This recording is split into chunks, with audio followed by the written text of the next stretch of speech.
मैं नमिता गौड़, प्राध्यापक, राजकीय वरिष्ठ उपाध्याय, संस्कृत विद्यालय, जसवंतपुरा।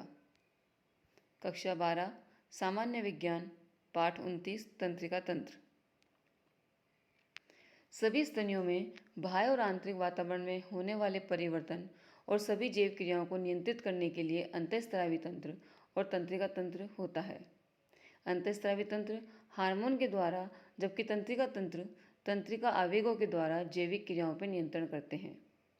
मनुष्य में तंत्रिका तंत्र को मुख्यतः 3 भागों में बांटा जाता है: केंद्रीय तंत्रिका तंत्र, परिधीय तंत्रिका तंत्र और स्वायत्त तंत्रिका तंत्र। केंद्रीय तंत्रिका तंत्र: मस्तिष्क और मेरुरज्जु मिलकर के केंद्रीय तंत्रिका तंत्र का निर्माण करते हैं, जो प्राणी की सभी क्रियाओं पर नियंत्रण और नियमन करते हैं। मस्तिष्क यह कोमल और खोखला अंग होता है। यह करोटी की कपाल गुहा में स्थित होता है, जिसे बाहरी आघातों से सुरक्षा प्रदान करने के लिए 3 झिल्लियों का आवरण पाया जाता है। सबसे बाहर दृढ़ तानिका, मध्य में जाल तानिका और सबसे भीतर की ओर मृदु तानिका होती है, और इन तीनों झिल्लियों को सम्मिलित रूप से कपालीय मेनिनजेस कहते हैं। मस्तिष्क द्विपार्श्वीय होता है, जिसे 3 भागों में बांटा जाता है: अग्र मस्तिष्क, मध्य मस्तिष्क और पश्चिम मस्तिष्क। अग्र मस्तिष्क में 3 भाग होते हैं: घ्राण पिंड, प्रमस्तिष्क, गोलार्ध और डायसिफेलोन। घ्राण पिंड अधर तल के ऊपर घ्राण मार्ग से जुड़े हुए होते हैं, जबकि पृष्ठ तल पर ये प्रमस्तिष्क गोलार्ध से ढके हुए रहते हैं। घ्राण पिंडों के पीछे 2 प्रमस्तिष्क गोलार्ध होते हैं, जो कि लगभग मस्तिष्क का 2/3 भाग बनाते हैं। दोनों पिंडों के बीच में गहरी दरार होती है, जिसे अनुलंब मध्य पृष्ठविदर कहते हैं। डायसिफेलोन प्रमस्तिष्क गोलार्ध और मध्य मस्तिष्क के बीच में अग्र मस्तिष्क का सबसे छोटा भाग होता है।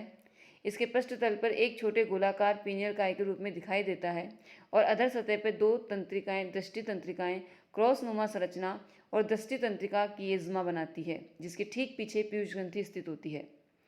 मध्य मस्तिष्क यह मस्तिष्क का सबसे छोटा भाग होता है।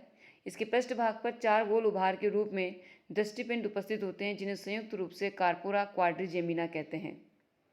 दृष्टिपिंड ठोस होते हैं। अधर और पार्श्व भाग 2 मोटी पट्टियों के रूप में होता है, जिसे प्रमस्तिष्क वृंत कहते हैं। पश्च मस्तिष्क पश्च मस्तिष्क मुख्यतः मेटेनसिफेलॉन और मेडुला ऑब्लोंगेटा में बटा हुआ होता है। मेटेनसिफेलॉन पृष्ठ सतह से 3 पिंडों में बटा हुआ दिखाई देता है, जिसमें से बीच का भाग वर्मिस और पार्श्व में एक एक पार्श्व पिंड होते हैं। अनुमस्तिष्क के अधर सतह पर स्थित पट्टी को पोन्स वेरोलाई कहते हैं। मेडुला ऑब्लोंगेटा पोन्स वेरोलाई और मेरुरज्जु के बीच में स्थित होता है, जो पीछे की ओर सकरा होकर मेरुरज्जु से जुड़ा होता है।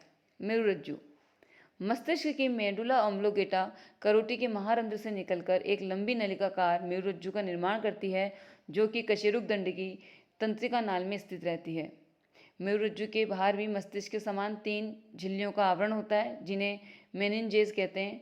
सबसे बाहर दृढ़ तानिका, मध्य में जाल तानिका और सबसे भीतर की ओर मृदु तानिका। मेरुरज्जु बेलनाकार और एक खोखली संरचना होती है, जिसके मध्य पृष्ठ रेखा में पृष्ठ खाच और अधर रेखा में कुछ गहरी अधर खाच होती है। मेरुरज्जु की आंतरिक संरचना। मेरुरज्जु के अक्षीय भाग में प्रमस्तिष्क मेरुरज्जु द्रव से भरी न्यूरोसिल होती है, जिसके चारों ओर इम्पेंडाइमल एपिथेलियम का आवरण होता है। मेरुरज्जु की जो मोटी दीवार होती है, उसमें भीतर की ओर धूसर द्रव और बाहर की ओर श्वेत द्रव में विभेदित रहती है। ये विन्यास मस्तिष्क की दीवार में जो विन्यास उपस्थित होता है, उससे बिल्कुल उल्टा होता है। सभी स्तनियों में धूसर द्रव मध्य की ओर सकरा होकर के तितलीनुमा पंखनुमा आकृति का निर्माण करता है, जिसके चारों ओर पंखनुमा भाग पृष्ठ और अधर अंगों के रूप में निकले होते हैं। सामान्यतः पृष्ठ मूल में केवल संवेदी और अधर मूल में चालक तंत्रिका के तंतु पाए जाते हैं। मेरुरज्जु के कार्य। यह मस्तिष्क से आने वाली प्रेरणाओं के लिए मार्ग प्रदान करती है। यह प्रतिवर्ती क्रियाओं का संचालन और नियमन करती है, और इन क्रियाओं का मस्तिष्क से कोई संबंध नहीं होता। परिधीय तंत्रिका तंत्र। मस्तिष्क और मेरुरज्जु से निकलने वाली तंत्रिकाएं परिधीय तंत्रिका तंत्र का निर्माण करती है, और मस्तिष्क से निकलने वाली तंत्रिकाओं को कपाल और मेरुरज्जु से निकलने वाली तंत्रिकाओं को मेरु तंत्रिकाएं कहते हैं, और ये तंत्रिकाएं ऐच्छिक क्रियाओं का नियंत्रण करती है। संवेदी तंत्रिकाएं प्रेरणाओं को संवेदी अंग से केंद्रीय तंत्रिका तंत्र तक, और चालक तंत्रिकाएं प्रेरणाओं को केंद्रीय तंत्रिका तंत्र से कार्यकारी अंगों तक पहुंचाने का काम करती है, जबकि कुछ तंत्रिकाएं ऐसी होती है जो ये दोनों ही काम कार्य संपन्न करती हैं, उन्हें मिश्रित तंत्रिकाएं कहते हैं। कपाल तंत्रिकाएं। मेंढक में 10 जोड़ी जबकि स्तनियों में 12 जोड़ी कपाल तंत्रिकाएं पाई जाती है। मेरु तंत्रिकाएं। मेरु रज्जु से निकलने वाली तंत्रिकाओं को मेरु तंत्रिकाएं कहते हैं। मनुष्य में कुल इनकी संख्या 31 जोड़ी होती है। इनमें से 8 जोड़ी ग्रीवा में, 12 जोड़ी वक्षीय, 5 जोड़ी कटी, 5 जोड़ी त्रिक और 1 जोड़ी कॉक्सियल तंत्रिकाएं होती हैं।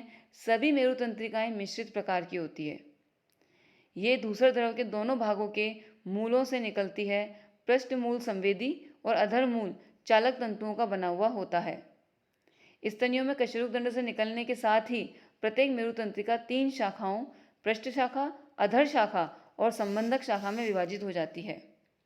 स्वायत्त तंत्रिका तंत्र। शरीर की अनैच्छिक क्रियाओं के नियमन और संचालन के लिए स्वायत्त तंत्रिका तंत्र जिम्मेदार होता है। यह हृदय, आमाशय, आंत्र, गर्भाशय, यकृत, अग्नाशय, अंतःस्रावी ग्रंथियों, मूत्राशय, फेफड़ों आदि की अनैच्छिक क्रियाओं पर नियंत्रण करता है। स्वायत्त तंत्रिका तंत्र को 2 भागों में बांटा जाता है,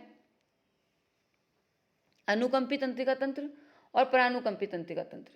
अनुकंपी तंत्रिका तंत्र, इसमें 2 गुच्छिका युक्त अनुकंपी कड़ियां होती है। एक पूर्व गुच्छिकीय, दूसरा पश्च गुच्छिकीय। पूर्व गुच्छिकीय तंतु छोटे और मेरुरज्जु से अनुकंपी गुच्छिकाओं तक फैले होते हैं, जबकि पश्च गुच्छिकीय तंतु गुच्छिकाओं से विभिन्न आंतरांगों की अनैच्छिक क्रियाओं और ग्रंथियों तक जाते हैं। पूर्व की गुच्छिकीय तंतु एसिटाइल कोलिन और पश्च गुच्छिकीय तंतु सिम्पैथीन उत्पन्न करते हैं।